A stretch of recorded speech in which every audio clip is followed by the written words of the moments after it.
Bismillah, ketemu lagi dengan saya di Prinsip Otomotif, masih dengan Ford Ranger 2,2. Setelah di video kemarin saya membagikan cara menutup EGR valve dan EGR cooler. Luar biasa hasilnya. Kali ini karena kilometer sudah menyentuh di angka 100.000, saya melakukan perawatan membersihkan intercooler atau aftercooler, di mana intercooler itu berfungsi untuk mendinginkan udara masuk yang disuplai dari turbocharger masuk intercooler lalu ke intake manifold. Karena turbocharger itu panas, jadi fungsi intercooler atau aftercooler itu adalah mendinginkan udara yang disuplai oleh turbocharger sebelum masuk ke engine. Oke, langsung saja di sini saya bagikan caranya. Kunci yang kita butuhkan ada kunci ratchet atau kunci krek-krek orang bilang ya. Ini long nose, kunci L bintang T30, kunci shock 10, kunci shock 8, extension atau sambungan, obeng min, obeng bolak-balik, tang potong, kunci 10, kunci ring 89. Itu saja untuk kuncinya. Untuk bagian pertama, kita membuka penutup ini, mana seperti ini yang akan kita buka. Cukup dicongkel saja di bagian ketiga sisinya dengan obeng min.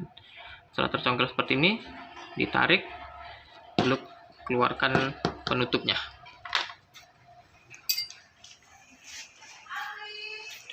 Lalu kita longgarkan klam yang ada di sini, nanti, sehingga terlepaslah selang ini. Lalu kita longgarkan klam yang di sini, lalu kita lepaskan selangnya. Setelah itu kita masuk ke bagian grill depan.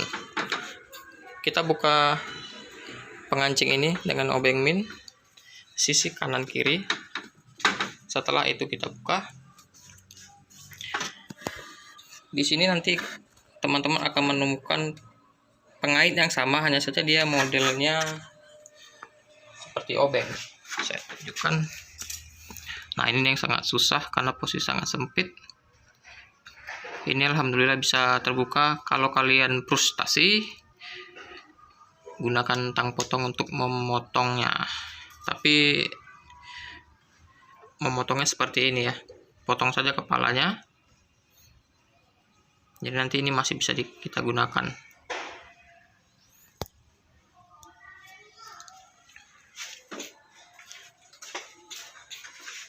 Oke, lanjut kita membuka ini semacam apa ya,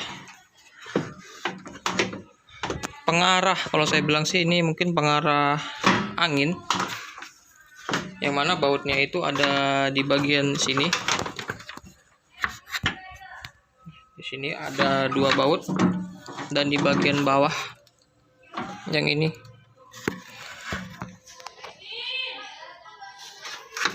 Ini kanan kiri kita buka. Kanan kiri kita buka. Setelah terbuka, ini pos nggak usah dilepas, nggak usah kita lepas keluar, cukup dimiringkan saja. Tadinya posisinya tegak seperti ini, kita jatuhkan aja seperti ini. Jangan lupa nanti untuk melepaskan soket map sensor ya, kalau saya nggak salah. Yang ini barangnya map sensor ini dicopot menggunakan kunci L30. Ini map sensor kah atau mas sensor ya, yang fungsinya untuk membaca flow, jumlah udara yang masuk ke ruang bakar. Ini dilepas ya, jangan nggak dilepas. Posisinya ada di intercooler di sini. Ini harus dilepas karena mencegah ini patah ketika kalian membuka intercoolernya. Pastikan ini jangan tersentuh apapun ya, sangat riskan. Oke, setelah itu nanti di sini akan ada kabel tis atau klip, dipotong saja dengan tang potong. Lalu buka pengunci engine hood ya, 3 baut, 1, 2, 3 dengan kunci 8.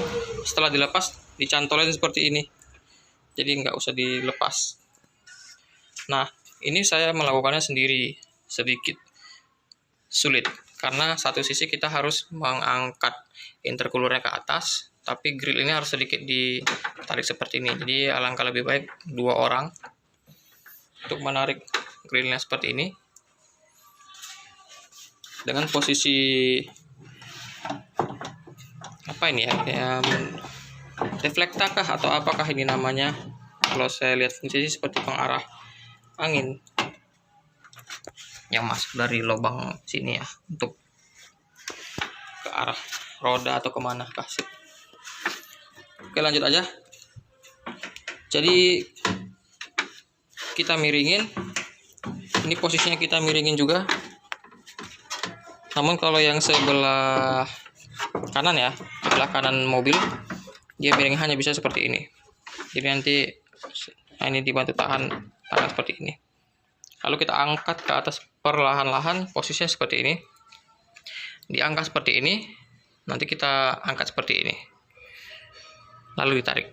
Bukan diangkat seperti ini ya, karena akan tersangkut dengan ini. Hati-hati, nanti core-nya itu, kisi-kisinya itu bisa penyok, bisa jadi bocor karena sangat tipis. Ingat ya posisinya, tarik seperti ini, pipa dari intercooler keluar, tarik. Ini minta bantu teman box ditarik, keluarin seperti ini, diputar, lalu di sebelah sini ditarik seperti ini, lalu diangkat keluar.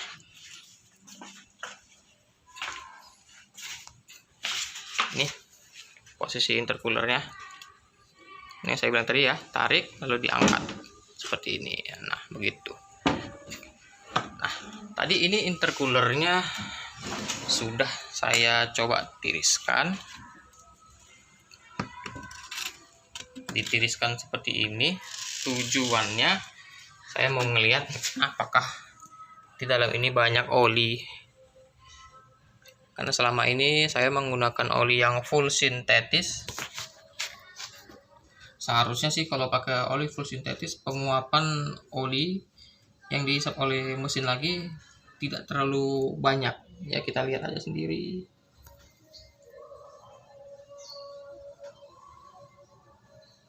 Nah, kelihatan memang tidak banyak. Ini saya coba tipskan, kita lihat seberapa banyak olinya. Saya miringin ya.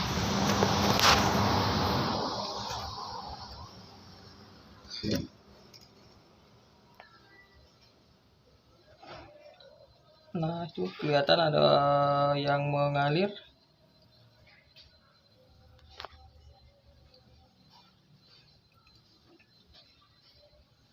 Kita lihat. Nah, ini olinya. Oke, saya stop. Jumlah olinya hanya segini. Alhamdulillah, artinya nggak sia-sia pakai oli full sintetis, walaupun sedikit lebih mahal, setidaknya ya punya dampak positif lah. Oke, ini olinya ya, tidak terlalu banyak dan warnanya bening. Ini tangan saya yang kotor, sorry. Saya kelihatan ya. Nah, olinya bening. Artinya memang nggak bohong lah, oli full sintetis itu memang penguapannya itu sedikit beda dengan base oil atau oli sintetis, walaupun harganya memang lebih mahal. Oke, nanti ini cara pembersihannya adalah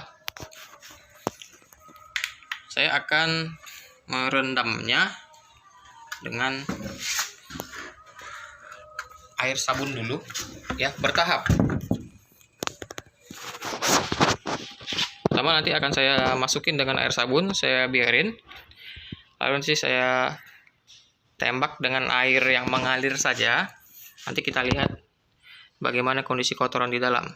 Nah, tapi kalau teman-teman kasusnya ketika buka intercooler ini di dalamnya ini banyak oli, jangan gunain air sabun karena kurang efektif. Langsung aja direndam dengan thinner yang saya rekomendasi sih yang merek Cobra ya, bukan endorse, tapi memang thinner Cobra itu lebih cepat menguap, lebih bagus. Direndam, kalau mau lebih efisien disiram pakai solar, direndam pakai solar, diubuk-ubuk, dikocok-kocok, nanti dibuang. Oke, ini coba saya praktekin aja dengan solar. Saya ada stok solar. Jadi kita rendam dengan solar, kita lihat hasil tumpahan solarnya seperti apa. Ini kondisi after coolernya atau intercoolernya. Sudah saya bersihkan bagian kisi-kisi luarnya. Kotorannya nggak terlalu banyak karena saat cuci mobil sering saya tembak dengan air.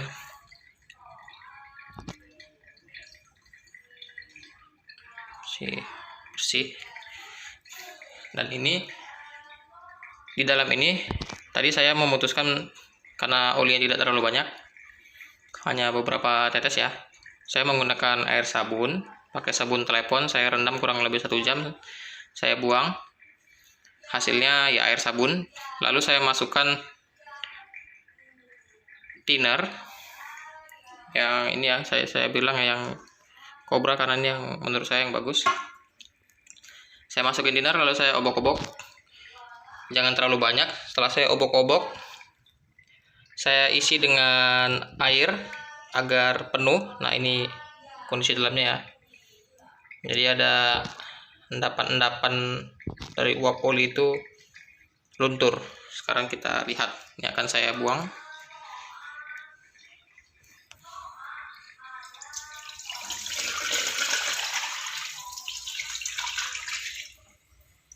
Nah, hasilnya itu dia, ini yang keluar juga.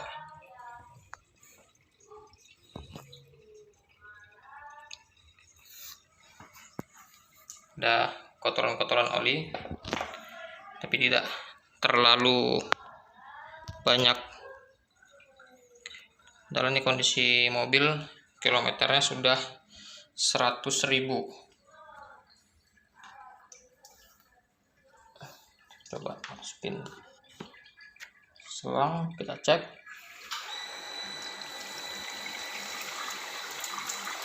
Nah, ini yang keluar. Ini hasil dari thinner tadi.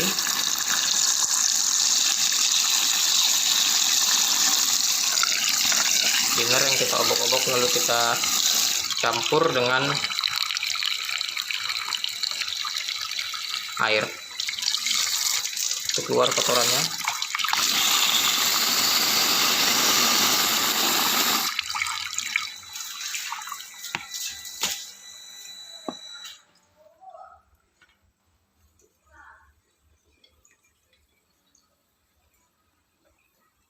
Kelihatan ya. Nah, untuk lubang yang tadi di bawah ini kita sumpel pakai plastik, lubang untuk map sensor ya, map sensor. Ini buat finishingnya, saya masukin thinner.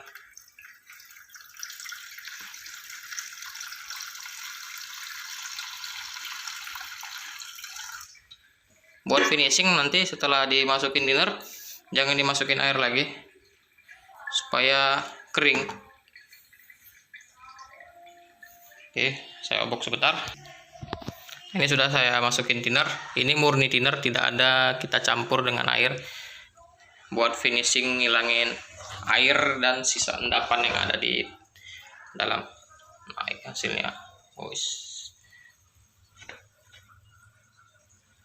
Masih ada kotoran ya. Ini kita bilas sampai bersih.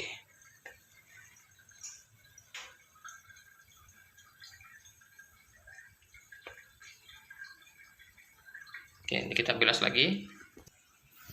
Ini bilasan yang terakhir. Sudah mulai bersih. Ini bilasan yang terakhir. Oke ya, kotorannya sudah bisa dibilang tidak ada. Kita cek dalamnya, bersih.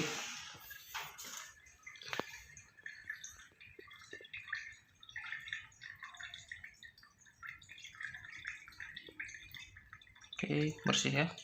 Nah, ini teman-teman bisa membilasnya dengan air, boleh, tidak dibilas juga boleh. Cuman saran saya sih lebih baik, karena ini punya mobil, bahannya nggak terlalu heavy duty ya. Lebih baik kita bilas dengan air, menghilangkan efek thinnernya. Tapi setelah dibilas dengan air, wajib kita jemur nanti. Wajib kita miringkan, tiriskan, dan jemur sebelum pemasangan. Oke, ini kita bilas dengan air, kita jemur, dan kita pasang. Ini posisi intercooler sudah terpasang. Cara masangnya juga sama.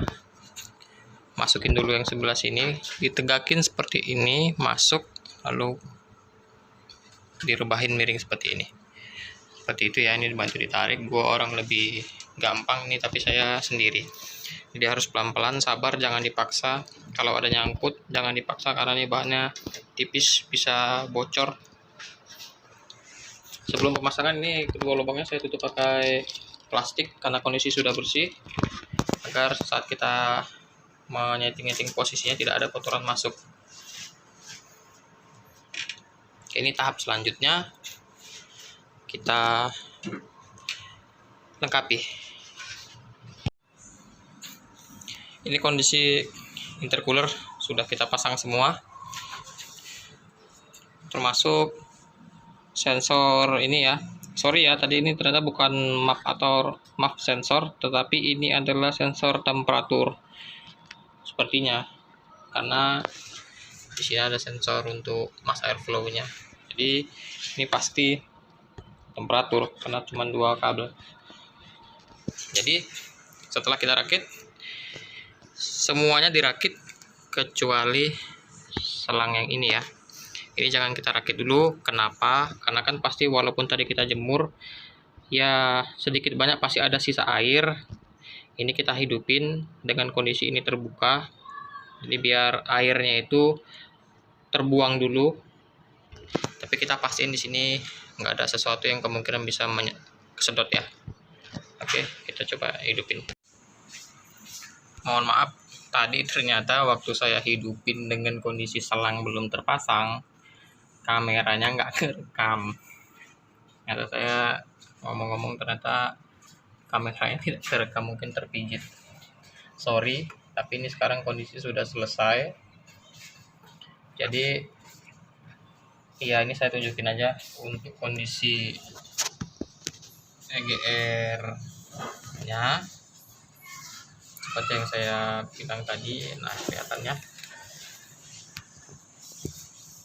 di akhir video saya ada bilang kondisi EGR nya itu bersih. Ini dia buktinya, bersih. Sudah jalan sekitar 500 kilo dari setelah saya tutup EGR cooler dan EGR valve. Intake saya jadi sangat bersih, lebih irit, tarikannya dahsyat. Ya tadi video ini terskip, tapi karena kondisinya sudah kering, tadi saya hidupin tanpa ini ya. Saya hidupin tanpa selang ini, saya pastikan kondisinya itu sampai kering. Saya gas juga beberapa kali untuk memastikan di intercoolernya tidak ada lagi sisa air. Setelah kering, benar-benar kering, baru saya pasang selang pipanya ini. Lalu saya lanjut ke video selanjutnya. Sorry ya. Kondisi selang dari intercooler sudah kering, intercoolernya sudah kering. Ini kita coba hidupkan lagi dengan posisi semua yang kita lepas sudah terpasang normal. Bismillah.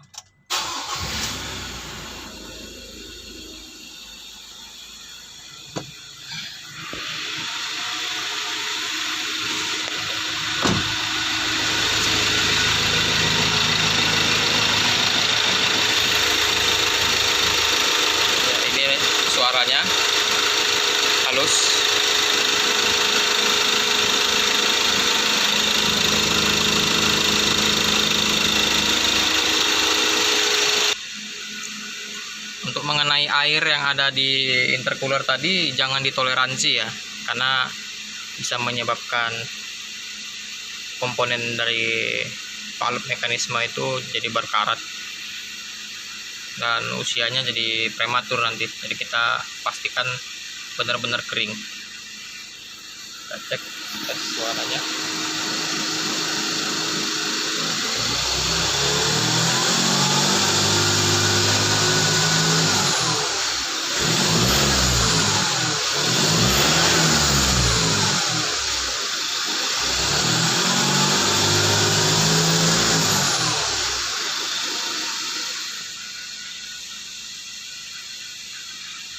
Dari kondisi intercooler tadi tidak terlalu kotor ya,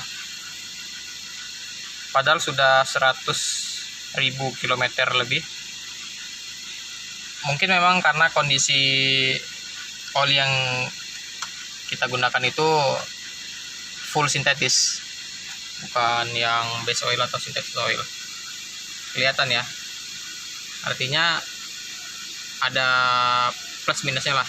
Plusnya ya memang bersih, penguapannya lebih bersih dan sedikit, tapi ya minusnya harganya memang mahal, tapi ya relatif lah dengan kondisi dan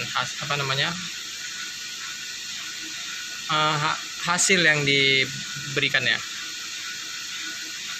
Untuk seperti tadi ya udah saya tampilkan untuk mengenai EGR. Intake saya menjadi sangat bersih ya, tidak ada sedikit pun kerak karbon dari exhaust karena sudah kita tutup.